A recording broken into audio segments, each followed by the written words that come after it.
पूर्व में पद संचलन में उपस्थित। परिचय हमारे बीच इस प्रकार है। आप है माननीय श्री खेमराज जी डडोरे। आप माननीय सह संघ चालक जी है जिला। आपका निवास देवलवाड़ा है, पूर्णा मंदिर। आप विद्युत विभाग से सेवानिवृत्त है। चालक जी है, संघ चालक जी है। हमारे बीच में अगला परिचय है। आप है श्री ज्ञानदेव जी आके। आप जिला कार्यपालक का दायित्व का निर्वहन कर रहे हैं। आप पेशे से शिक्षक है। आप रेणुका खापा के निवासी है। और मुख्य वक्ता के रूप में हमारे बीच में उपस्थित आप श्री आशुतोष चौहान जी। आप निवासी आठनेर से हो। आप विभाग समरसता प्रमुख का दायित्व का निर्वहन कर रहे हैं। आपकी संघ आयु 42 वर्ष है और आपका स्वयं का व्यवसाय है। आज के कार्यक्रम की अध्यक्षता कर रहे हैं श्री रमेश जी लिपितकर। आप गुड़गांव के निवासी हो। आप उन्नत कृषक राधा कृष्ण हनुमान मंदिर के अध्यक्ष हैं एवं भजन एवं धार्मिक अनुष्ठान में बाल्यकाल से अग्रणी भूमिका निभा रहे हैं। मनीष जी पारस्कर पीछे है। आप शिक्षक हैं और आप इस जिले के ग्राम विकास जिला संयोजक इस नाते काम करते हैं।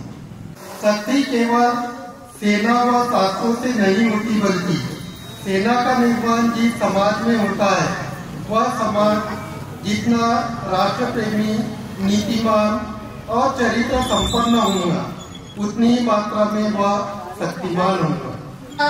नरसी चैतन्य की भक्ति हम शक्ति भक्ति युक्ति से, हम शक्ति भक्ति युक्ति से प्रगति शिखर तक जाएंगे। अपनी भारत माता को हम जग सिरमौर बनाएंगे। मर्यादा श्री राम से लेकर सीता सती से तप लेकर गुरु नानक महावीर बुद्ध से सत्य शांति जप लेकर सकल विश्व में त्यागशील और सकल विश्व में त्यागशील और प्रेम सुधा सरसाएंगे। अपनी भारत माता को जग सिरमौर बनाएंगे। चंद्रयान ने चांद पे जाकर ध्वजा तिरंगा फहराया। गगनयान ने अंतरिक्ष में भारत का गौरव गाया।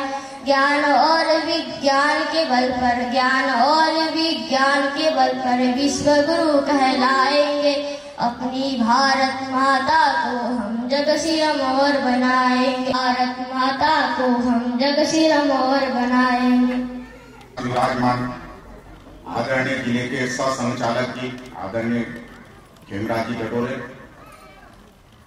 खंड भैंसदेई के माननीय खंड संचालक जी आदरणीय राप्ती जी चंदेर, आज के कार्यक्रम की अध्यक्षता कर रहे आदरणीय बाबूजी और आत्मीय स्वयंसेवक। आज हम यहाँ पर संचलन के निमित्त एकत्र आए। ऐसा सुनने में आ रहा है, जगह जगह मीडिया के माध्यम से हमको जानकारी मिल रही है कि संघ के 100 वर्ष हो रहे हैं। तो संघ के 100 वर्ष हो रहे हैं, उसके निमित्त जगह जगह कार्यक्रम हो रहे हैं। पहला कार्यक्रम पथ संचलन का है, उसके लिए यहाँ पर आए हैं। दूसरा, हम राष्ट्रीय स्वयंसेवक संघ के स्वयंसेवक हैं, इसके कारण यहाँ पर हम यहाँ उपस्थित। और मेरे को ऐसा कोई विचार नहीं बनता है कि यहाँ पर एकत्रित होने का कोई कारण है। ना यहाँ कोई भजन हो रहा है, ना कीर्तन हो रहा है, ना भंडारा हो रहा है। मैं चौहान हूँ, भाई साहब डडोरे हैं, भाई साहब चंदेर है, कोई पारस्कर है। सब ब्लड ग्रुप भी अलग अलग है, विचार भी अलग अलग है, कार्य भी अलग अलग है। फिर भी हम समय निकालकर और यहाँ पर बैठे हैं, तो उसके पीछे एक कारण है जो हम सबको यहाँ पर बांध कर बैठा है। वो है हमारी भारत माता। हम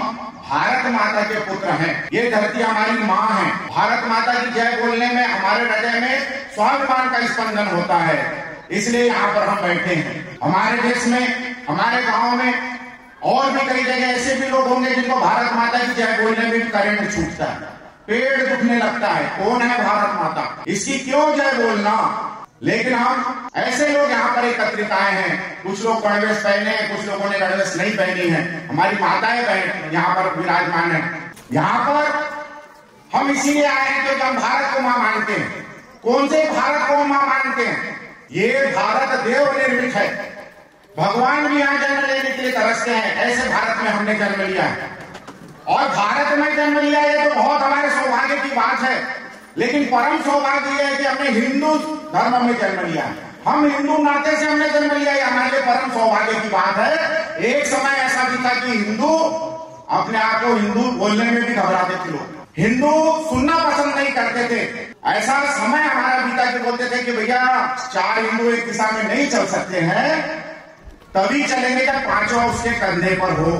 हमारे देश के प्रमुख पहले प्रधानमंत्री ने कहा, आई एम एक्सीडेंटली हिंदू, मैं दुर्घटनावश हिंदू हूँ। हिंदू मत कहो, गधा कह लो। तो ये हमारे देश में कहां से आ गया? हमको हिंदू के नाम से इतनी नफरत क्यों होने लगी? हमको सनातन धर्म संस्कृति से इतना बेचैनी क्यों होने लगी? जबकि हमने सुना है कि हमारा देश सोने की चिड़िया था, हमारा भारतवर्ष सोने की चिड़िया था, दूध की नदियां बहती थी, चारों तरफ खुशियां, शांति, आनंद ही आनंद था। ऐसा कहते हैं कि हमारे यहाँ चोरी तक नहीं होती थी, हमारे यहाँ दुख तक नहीं था, लेस मात्र नहीं था। फिर हमारा देश क्यों अवनति में आ गया कि हमको हिंदू कहने में भी शर्म आनी है? हमारे देश में राजा रामचंद्र से लेकर तमाम और महान पूर्वज और हमारे देवता हुए हैं। कैसे कैसे हुए हैं कि तीनों वेदों का, चारों वेदों का ज्ञाता राम जी का शत्रु भी ज्ञानवान था। हमारे राम जी कैसे छोटे से थे, गुरु ने कहा कि चलना पड़ेगा, मेरे साथ कुछ काम है, पिताजी की आज्ञा लेकर निकल पड़े। रास्ते में जगह जगह हड्डियों के ढेर पड़े थे। उन्होंने पूछा, गुरुवार ये क्या है? बोले हमारे क्षेत्र में ऐसे कई दानव हैं, देखते हैं राक्षस है, जिनको धर्म का काम अच्छा नहीं लगता, जो सनातन के विरुद्ध है, जैसे आज भी लोग हैं। उन्होंने ये सब जो संत लोग थे, महात्मा लोग थे, लोग थे, उनके ये हड्डियों के ढेर है। वो छोटे से राम जी जिनको हम पूछते हैं, उन्होंने उसी समय दोनों हाथ आसमान की ओर उठाए और कहा कि निश्चर हीन करो मैं भुज उठाए प्रण की। दोनों हाथ उठाकर उन्होंने उसी समय प्रण कर लिया। हमारे कृष्ण ने जेल में जन्म लिया और जन्म लेने के बाद में एक बार अपना जो जन्मभूमि छोड़ी तो दुष्टों का संहार किया, अपने जन्मभूमि के तरफ नौकरी देगा, उसके आजू बाजू 5 और लाख रुपए महीने का कमाएगा और हमारा लड़का चपरासी नहीं रख सकता, उसके ऑफिस में रख सकता। क्यों? हमारा ध्येय निश्चित नहीं है। 10 एकड़ का किसान भी लड़का नौकरी के लिए दौड़ता। हम महापुरुषों की संतान होने के बाद में भी हमारा ध्येय निश्चित नहीं है।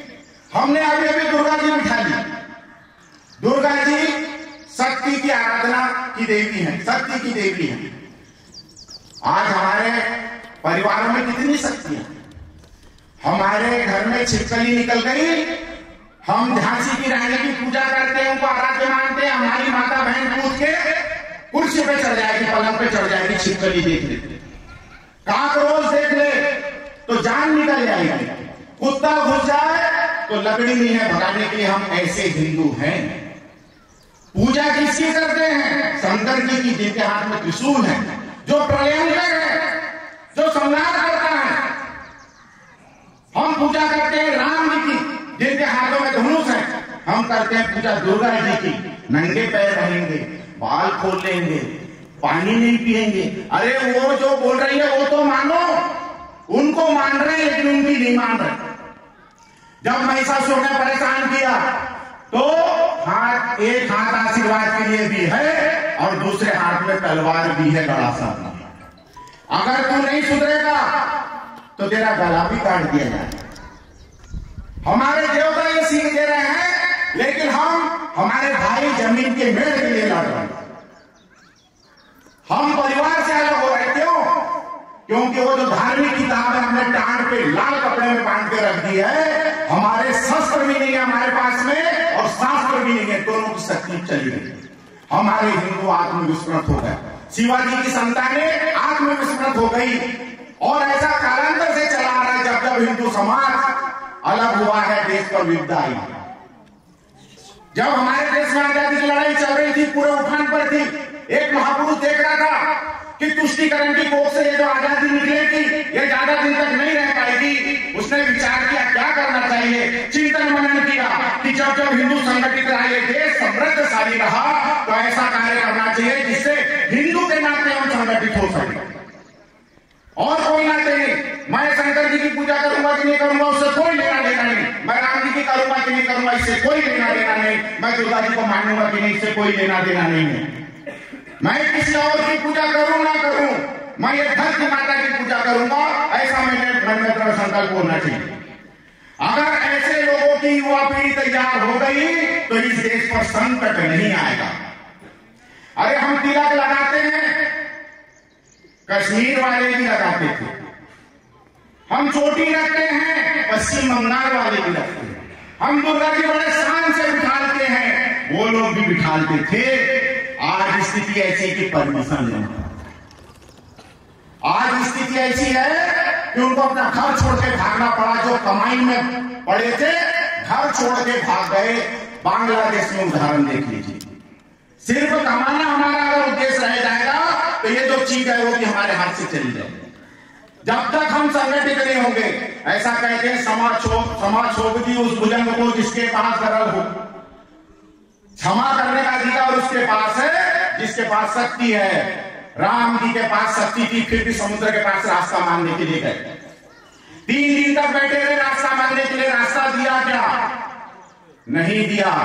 जैसे ही धनुष उठाया, समुद्र गिड़गिड़ाता हुआ सामने आ गया। विनय न मानत जड़ जल गए 3 दिन भी, बोले राम सकोप तब भय भी होए ना प्रीत। जब भय के बिना प्रीत नहीं होती भाई साहब। जब तक हिंदुओं के हाथों में, हम आत्मरक्षा की बात कर रहे हैं, हम आक्रमण की बात नहीं कर रहे। पहले 4-4, 6-6 आकर भाई हुआ करते थे तो कोई अपने घर की तरफ तिरछी नजरों से नहीं देखता था। आज वो भाई ही लड़ रहे हैं क्योंकि उन्होंने भरत और राम की कथा नहीं पढ़ी, उन्होंने रामचरितमानस का अध्ययन नहीं किया। आज लव कुश जैसे पुत्र नहीं होते हैं, शिवाजी जैसे पुत्रों का निर्माण नहीं हो रहा क्योंकि मां भी जीजाबाई नहीं बनना चाह रही है। इसी वेदना को लेकर डॉक्टर केशवराव बलिराम हेडगेवार जिनकी फोटो यहां लगी है, उन्होंने कहा एक तुष्टिकरण की कोख से पैदा हुई आजादी ज्यादा दिन तक नहीं रहेगी। 1925 में विजयादशमी के दिन राष्ट्रीय स्वयंसेवक संघ की स्थापना की। 10-12 लोगों से वो प्रारंभ हुई। संघ की यात्रा जहां तक पहुंच गई है, गांव-गांव तक पहुंच गई। आज प्रतिदिन पेपर में देख रहे हैं, रोज संचलन निकल रहे हैं। और किसके नाते? कोई जाट के नाते नहीं, कोई कुंडी के नाते नहीं, कोई किराने के नाते नहीं, हिंदू होने के नाते हम एक ध्वज के तले जा रहे हैं और घूम रहे हैं और शान से कह रहे हैं, गर्व से कहो हम हिंदू। तो उस संघ की मानव निर्माण की, व्यक्ति निर्माण की अभिनव पद्धति और हमारे डॉक्टर साहब हमको देखे गए। आज संघ को 100 साल होने जा रहे हैं। जो विजयादशमी गई है उसमें हमारे 100 साल हो गए और हम वो सौभाग्यशाली व्यक्ति हैं जो इस इतिहास के साक्षी बन रहे हैं। यहां पर जो टीम है, देव दुर्लभ टीम, उन्होंने संपर्क किया होगा कि भैया संचलन में चलना है। इतने लोग आ गए, बाकी लोग, कई लोग नहीं आए। क्यों? आहार, नींद और भय लिप्सा असुरों की भी तो रीत यही। इतने को ही जीवन समझे, मानवता की यह रीत नहीं। जन्म लिया, खाए पिए, नौकरी करी और मर गए। मरे तो पता चला अरे गांव में एक मर गया, अच्छा मर गया क्या, अच्छा खा क्या। ऐसा जीवन जीने से कोई मतलब नहीं। आह कोई उपयोगी पानी हो जाए, आह कोई उपयोगी पानी हो जाए, दर्द की दिल पर मेहरबानी हो जाए। मरो तो ऐसे की मौत भी रोए और जियो तो ऐसे की कहानी हो जाए। जीवन कितना लंबा जीना ये बहुत महत्वपूर्ण नहीं है, जीवन कैसे जीना यह महत्वपूर्ण है। हमने अपने धर्म के लिए कितना समय देते हैं। बड़े भाग मानुष तन पावा 84 लाख योनि के बाद हमको जीवन मिला।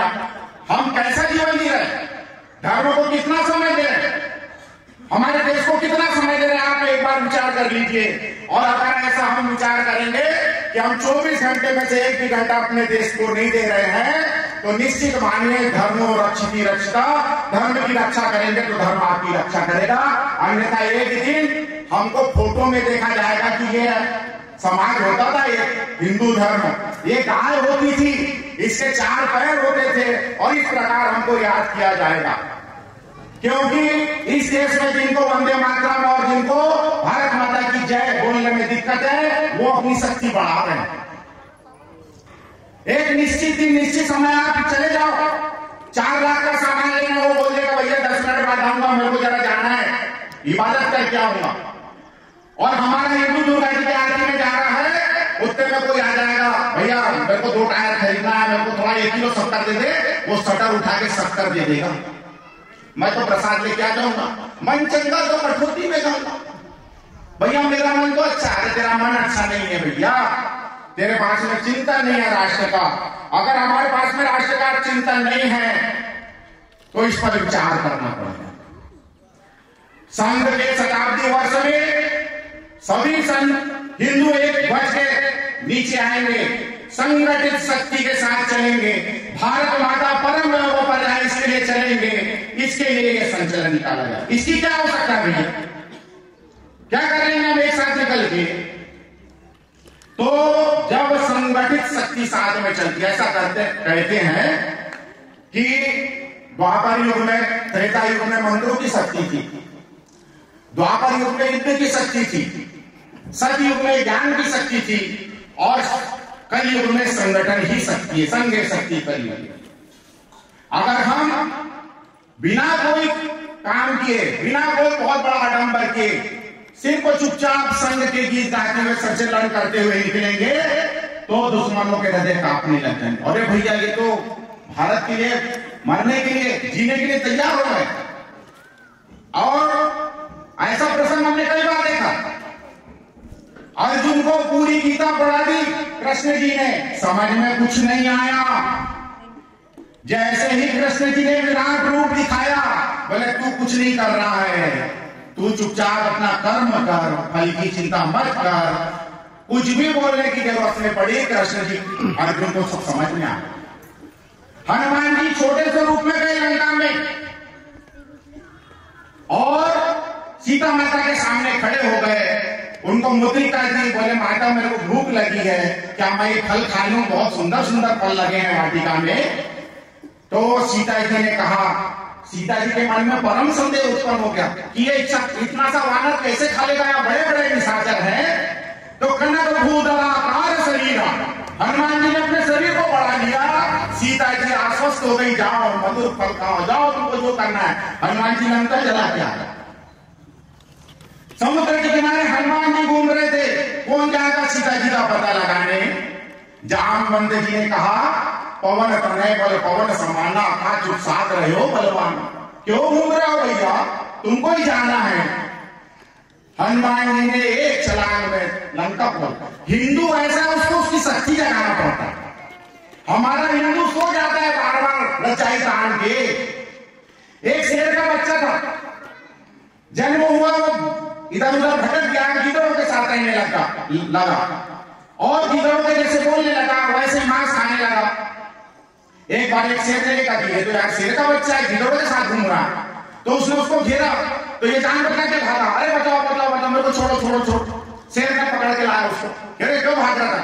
तो वो गिदड़ों की भाषा में बोला, साहब मुझे छोड़ दो, मारना मत, खाना मत, मैं तो छोटा सा। अरे छोटा नहीं, तू मेरे समाज का, मेरे धर्म का है। नहीं छोड़ दो, मैं तो गीदड़ हूं। अरे गीदड़ नहीं, शेर है। और उसको तालाब के किनारे जब उसके स्वरूप का दर्शन कराया और पहली बार जब उसने सिंह गर्जना करी, पूरे जंगल का राजा सुमेर हो गया। हिंदुओं को भी सिंह गर्जना करने की आवश्यकता है, डरने की आवश्यकता नहीं है, बट परंतु लेकिन किंतु करने की आवश्यकता नहीं है। हम लोग बहुत ज्यादा सोचते हैं, बहुत ज्यादा विचार करते हैं, ऐसा करेंगे कि नहीं, वैसा करेंगे कि नहीं, ऐसा होगा कि नहीं, वैसा होगा कि नहीं। कुछ नहीं करना है। सभी समस्याओं का हल हिंदू शाखा में चल, इसको गांठ बांध लीजिए। जो अपने आप को हिंदू बोलता है, प्रतिदिन अपने धर्म के लिए समय दे, अपने समाज के लिए समय दे, संस्कृति के लिए समय दे। सुबह 1 घंटा, शाम को 1 घंटा। यहां जितने लोग बैठ रहे हैं, मैं सबसे बोल रहा हूं, जो प्रतिदिन 2 घंटे नहीं दे सकते वो 1 घंटा दे। अगर हम प्रतिदिन 1 घंटा भी नहीं दे सकते हमारे कार्य की व्यस्तता के तले, हमको दुकान छोड़ना भी जान पर आता है, हमको अपनी पत्नी बच्चे भी छोड़ना। शाम मैं तो चंद्रमुखी के दर्शन नहीं करूं जब तक अच्छा नहीं लगता, मेरे को तो खाना नहीं पड़ता। तो भैया सप्ताह में 1 दिन 2-3 घंटे के लिए चले जाओ, और जो सप्ताह में 1 दिन भी हिंदू धर्म के नाते, हिंदू होने के नाते समय नहीं दे सकता है, वो महीने में 1 दिन दे। महीने में कुछ नहीं करना, उस दिन प्रचारक जी से पूछना, खंडकार बताइए भाई साहब कहां चलना, मेरे पास 4 व्हीलर है, मेरे पास 2 व्हीलर है, चलिए अपन चलते हैं, कहां चलना है, अपन घूम के आते हैं। हम सज्जन चेतन शक्ति से संपर्क करते हैं, सुप्त शक्ति से संपर्क करते हैं, वनवासी अंचल में बैठे स्वयं सेवकों से संपर्क करते हैं। अगर महीने में भी एक दिन आप नहीं दे सकते तो हिंदू कहलाना बंद करो। क्यों? क्योंकि महर्षि अरविंद ने कहा है कि ये ध्वज की प्रकृति है, भारत अखंड होगा, लेकिन हमारा पहनावा उड़ावा संस्कृति क्या रहेगी आप तय करेंगे। हमारे सिर पे टोपी तो होगी और ध्वज भी होगा, उसका कलर क्या होगा ये आप लोगों को तय करना है। अगर आपको मेरी बात पे भरोसा नहीं है तो आसपास के जो देश है उस पर एक बार नजर मार दीजिए। नेपाल अभी जला है, बांग्लादेश अभी जला है, श्रीलंका कुछ दिन पहले जला है, और सबके पीछे कारण एक है, हमारे देश में भी कोशिश हुई, एक भ्रमित करने वाला मैसेज चला और हजारों हजार लोग सड़क पर उतर गए। अरे भाई, आप अपने ईश्वर के लिए उतरे हैं, लेकिन राष्ट्रीय संपत्ति को क्यों नुकसान पहुंचा रहे हैं? उनका उद्देश्य प्रयोग सिद्ध करना है, प्रयोग कर रहे हैं वो। नागपुर में गाड़ियां वो जलाएंगे जिसपे ओम लिखा था। क्या करेंगे हम? ये शताब्दी वर्ष में हमको संघ कार्य नहीं करना है, फिर क्या करना है? शाखा कार्य करना है। क्या करना है? अधिक से अधिक स्वयंसेवकों को एकत्रित करना, उनका भाव जागरण करना है। ये कार्यक्रम आज खत्म हो जाएगा, इसके बाद में कौन सा कार्यक्रम आने वाला है? तुरंत बाद में व्यापक गृह संपर्क अभियान आने वाला है।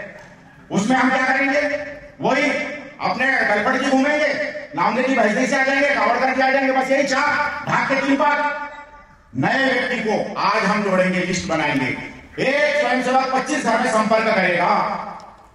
और आज संचलन निकल गया, हिंदू समाज कुंभ में नहाने गया, बहुत बढ़िया, मजा आ गया, करोड़ों जग गया हिंदू नहीं जगा।